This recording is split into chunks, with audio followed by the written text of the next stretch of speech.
Il-Gvern wasal għall-lan tiegħu li l-fishfarms tat-tonn li qabel kienu viċin il-kosta Maltija ikunu rilokati. Dan fil-ħin biex l-operaturi ma jitilfux mill-qabda tat-tonn kif fetaħ l-istaġun. F'konferenza tal-aħbarijiet bil-kosta ta' Fraben fl-isfond, waħda miż-żoni li ntlaqtet biż-żjud tal-fdalijiet tal-ħut is-sajf li għadda, il-Ministru għall-Ambjent José Herrera stqar kif din is-sitwazzjoni mhux se tirrepeti ruħha għaliex issa dawn se jkunu rilokati ferm iktar il-barra. U qed jiġu rilokati f'fotek tħares l-baħar mhux qed tara fishfarms żjed fil-żoni li huma determinati mill-Planning Authority, ġifieri xi 6 km il-bogħod, għandna fis-South u għandna fin-Nord ta' Malta. U l-operaturi huma kuntenti. L-abużi li kienu qed isiru sparixxew kollha issa.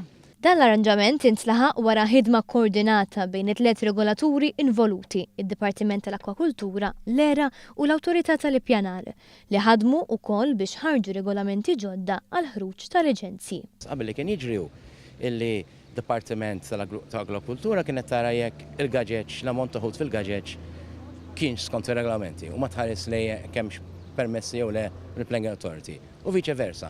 Illum biex jinħareġ operating license jrid ikun hemm permess mill-Planning Authority, il-permess mill-ERA u l-permess mill-fisheries flimkien.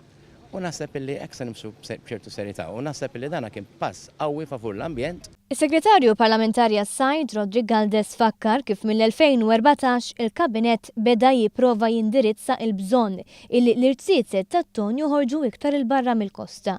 Dan biex ikunu jistgħu jikbru mingħajr ma jħallu impatt fuq il-kosta Maltija u li b'dan il-pass din id-deċiżjoni tal-Kabinett ġiet implementata.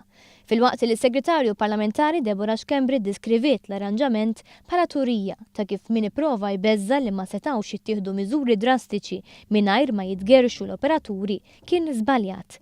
Xkembri saħqet li għal darb'oħra l-Awtorità tal-Ippjanar uriet li ilesta tieħu deċiżjonijiet ibsin favur l-ambjent.